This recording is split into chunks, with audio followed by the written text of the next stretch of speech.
Hey Freedom Youth, this is Patty with this week's Freedom Message.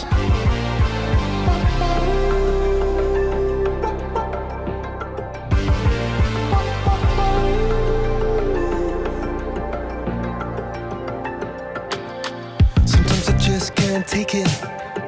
Sometimes I just can't take it, and it isn't alright. I'm not gonna make it, and I think my shoes untied. I'm like a broken record. I'm like a broken record, and I'm not playing right. Just cynical, how about you kill me till you tell me on the heavenly phone. So hold tight, come on, come on. Oh, oh, come on, come on. Don't let go. Hold tight, hold tight. Oh, it's alright, you said. I got my hands up shaking just to let you know that you've got a higher power. Got me singing every second, dancing every hour. Oh yeah, you've got a higher power, and she really someone I wanna know. In the song Higher Power by Coldplay, he starts off by saying, "Sometimes I just can't take it. Sometimes I just can't take it, and it isn't alright. I'm not gonna make it, and I think my shoes untied." In the lyrics, he describes how many times the negative thoughts we have in our heads can feel so crippling that at times we can even feel as though we're not able to take it any longer. Thoughts like these can make it hard to live our lives normally, and while having negative thoughts every once in a while isn't harmful, allowing them to keep playing like a broken record that isn't playing right, they can turn into negative thinking habits that can lead to anxiety, depression, and even suicide. It's easy to focus on what's wrong in life, to focus on what we don't have or how big our obstacles are. If we aren't careful, it'll cause us to lose sight of all of the good things in our lives. Take a moment and ask the neighbor next to you, how often do you face negative thoughts, and how do those negative thoughts affect you?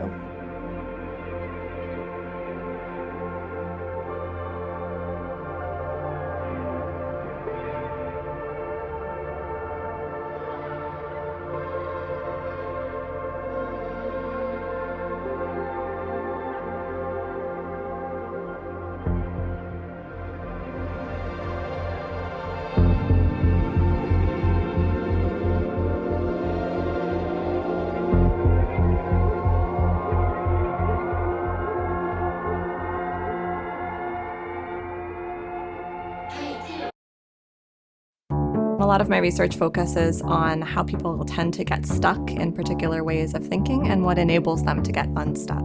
Allison Ledgerwood is a psychology professor at UC Davis. I get to study how humans think and how we could maybe think better. We all know the expression about seeing a glass as half full or half empty. It isn't just what you see, but how you see it. And the way you describe that glass to people can really change how they feel about it. Allison wanted to know what happens when you try to switch your way of thinking from the positive frame to the negative frame, or vice versa. Her research team brought two groups of people into the lab and told them about a new surgical procedure. Group 1 was told that the procedure has a 70% success rate. For Group 2, they framed it as a 30% failure rate.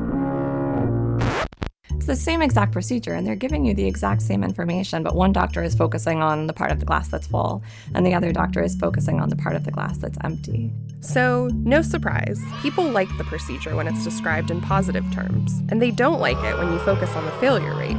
But then, the researchers pointed it out to the first group that you could also think of the procedure as failing 30% of the time. Suddenly, people didn't like it anymore. And when they tried a similar thing with Group 2, pointing out that the procedure had a 70% success rate, people didn't change their mind. And over again in studies like that, we find that people seem to get stuck in the negative way of thinking about it. And it's hard for them to flip and focus on the positive. So once you frame something negatively, it really sticks. It makes sense from an evolutionary or functional perspective that our minds are built to look for negative information in the environment and to hold on to it once we find it. Imagine your prehistoric ancestors. You don't want to forget that there might be a predator lurking around. In many situations, we want our minds to be grabbed by the negative information so that we can fix problems when they're there. But then, there are other situations where we want to get over some small imperfection or a bit of bad news when it's not helpful to fixate on the negative. What do we do then? What I really take away from this research for my own life is that it's difficult to see the upside and that it takes work, literally, that we have to put effort into looking at the bright side of things, that we can't assume that our mind is just going to do that automatically, and that it's very easy to just keep tilting back towards the negatives.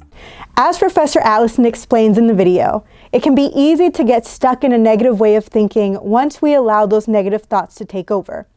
Like the patients who got the 30% chance of the procedure not going right, only to later be told that the chances of the succeeding rate were 70%, focusing on the negative thoughts can cause us to lose sight of the positive things around us. And they can even allow us to miss the good news and blessings that God has in store for us. A dream that was ruined in the last inning. We lost by 1 run because of me. Get him! If I hadn't fallen asleep, I would have caught the ball, and we would have won. Do you understand? For some reason, no one wanted to adopt me. Whiz kid Cornelius Robinson graduates from college at age 14. This year's Nobel Prize goes to a young Cornelius Robinson. Hey, Goob, what's up? Cool binder. Hey, Goob, want to come over to my house today? They all hated me. Eventually, they closed down the orphanage and everyone left, except me. Cornelius Robinson rebuilds inventor. Robinson, new name. Cornelius Robinson anymore. Cornelius Robinson is now. Here's another. It was then that I realized it wasn't my fault. It was yours. If you hadn't kept me up all night working on your stupid project, then I wouldn't have missed the catch. So I devised a brilliant plan to get my revenge. Robinson, you stink! Then, just as I was on the brink of destroying Robinson Industries, I met her. We retreated to our villainous lair, where Doris spun a tale of deception and woe. Apparently, you invented her to be a helping hand, a slave to humankind. But Doris knew she was capable of so much more.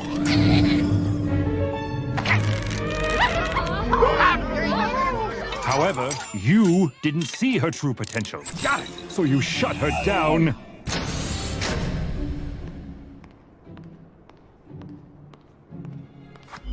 Or so you thought.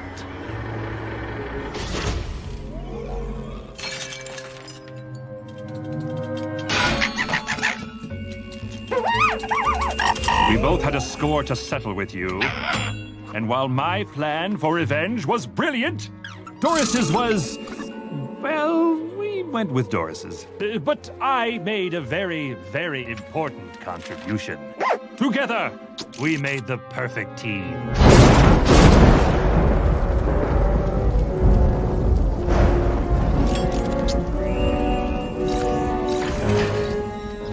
Wilbur, make sure you shut that door tight or else the alarm won't engage. Yeah, Mom. I went to your house, snuck in the garage, and stole the time machine. All thanks to that pointy-haired little kid who forgot to lock the garage door. And now all that's left is to return to Inventco, where I'll pass off your little gizmo as my own. But you have no idea what that could do to this future. I don't care. I just want to ruin your life. Goob, I had no idea. Shut up! And don't call me Goob! How many evil villains do you know who can pull off a name like Goob? Blech. Look, I'm sorry your life turned out so bad, but don't blame me. You messed it up yourself. You just focused on the bad stuff when all you had to do was let go of the past and keep moving forward. In Meet the Robinsons, the villain of the story, Goob, was so bent up on losing his baseball game that he completely disregarded all of the good things in his life, his friends, the people who wanted to adopt him, and eventually himself. Goof became so obsessed with his negative thinking that it stunted his potential for future success.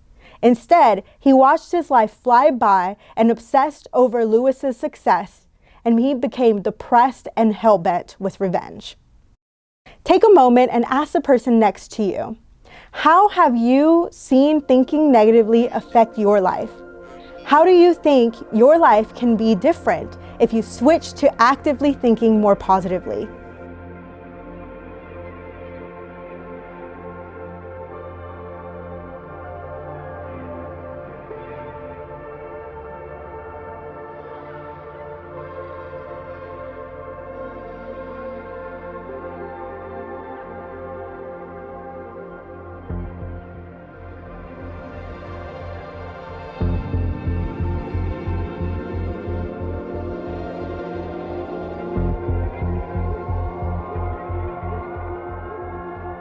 We all go through difficult times in our lives. In the book of John, Jesus himself said, "In this world you will have trouble, but take heart, for I have overcome the world." Jesus himself had to overcome many struggles and opposition, but he never lost sight of his mission to overcome darkness and to make a way for us to do so as well. I want you to close your eyes for just one moment. Think about a goal that you want to accomplish one day. What would you do right now if I told you that you were guaranteed 100% to achieve that goal with no setbacks? Would you go for it? Or would you feel discouraged and decide to not take that chance?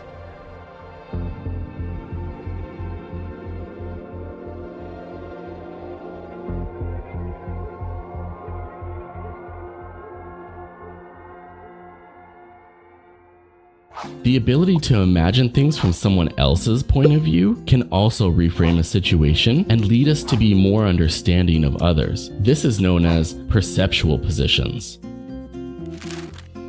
Perceptual positions is where you see things from your own perspective, the other person's perspective, and a neutral perspective, which can lead to an improved outlook and more informed solutions. It takes a lot of courage and patience to change your perspective. It's not an overnight process. It takes time to recondition your brain and train it to view things in a more beneficial way. But how we choose to interpret a situation can change our experience of the situation. By changing our perspective, we can get out of our own heads, open our eyes to new ways of seeing things, and expand our capacity to solve whatever comes our way. So by changing how we think, we can become a whole new version of ourselves. Sounds worth it, right? Our perspective plays a big role in how we go about our daily lives. Like it says in the video, if we go to a party expecting it to be bad, the chances are that it will be for us because we've already programmed our minds to think that way and to only see the negative things at the party. But if we go into the party with a positive perspective, believing that we will have a great time at the party, chances are that we actually will. The type of lenses we choose to put on dictate how the turnout of the events will go. It's all about how we choose to see the situation in front of us. The wrong perspective would be to focus on our obstacles, maybe our addictions or the area of the lack in our lives. The right perspectives would have us focus on the blessings in our lives, despite the mountains we see in front of us. So how do we get started moving from having a negative perspective to a positive one? So let's be real. Some days are hard. So I made this list of awesome things I'm thankful for. Yeah. Sometimes I need reminding that things are not all that bad.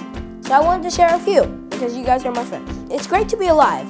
And here's some reminders why. First one, bubble wrap. When cats do their tongue, like this. I'm also thankful for the little paw pads that the cats and dogs have and the sound it makes. Oh, man. I love them. Hey, turn that back on. Oh, no. Change it. Ah, there, that's better. Just like Kid President says, we all face hard days. And sometimes we just need a little reminder that things aren't all bad. A great way to do this is to start off each day with a grateful list.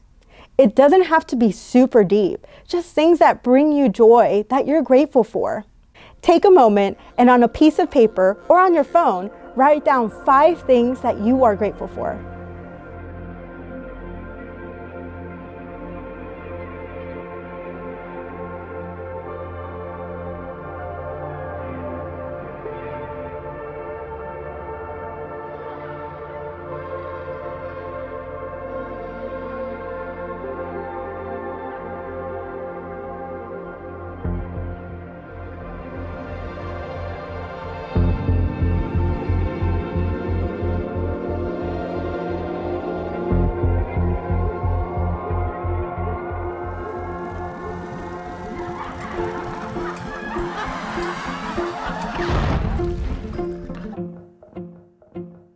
What makes you happy?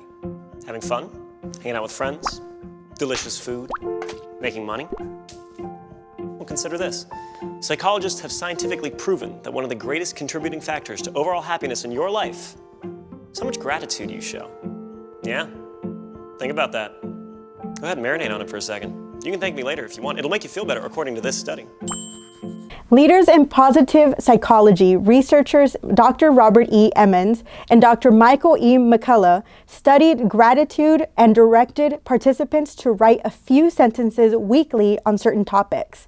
The topics range from what they were grateful for to what irritated them that week. At 10 weeks, the researchers found that the participants who wrote about gratitude were more hopeful, had less medical appointments, and exercised more. So basically, being thankful can help you live a better and healthier life. So here are some key takeaways. Number 1, the kind of perspective you choose to focus on matters. How you see the world dictates the outcome you'll face. Number 2, when you choose to focus on the positive, not only does your outlook change, but you'll start to feel different physically and emotionally. And number 3, creating weekly gratitude lists helps shift your brain from thinking negatively to positively and can help you create positive thinking habits. I want to leave you with this challenge. This week, create a gratitude list and review it with God each morning. Tell Him how grateful you are for all of these things. And so you don't forget, put it on your mirror or by your bedside. Every day, before you leave the house, go over it at least 2 or 3 times. Before you go to bed, do the same thing. Get it down in your spirit. Meditate on the good things that God has done, and then take notice of how it changes you both physically and emotionally. Do you see a difference? Write it down and take note of the change you see. Thanks for watching this week. This is Patricia. Until next time, remember, freedom looks good on you.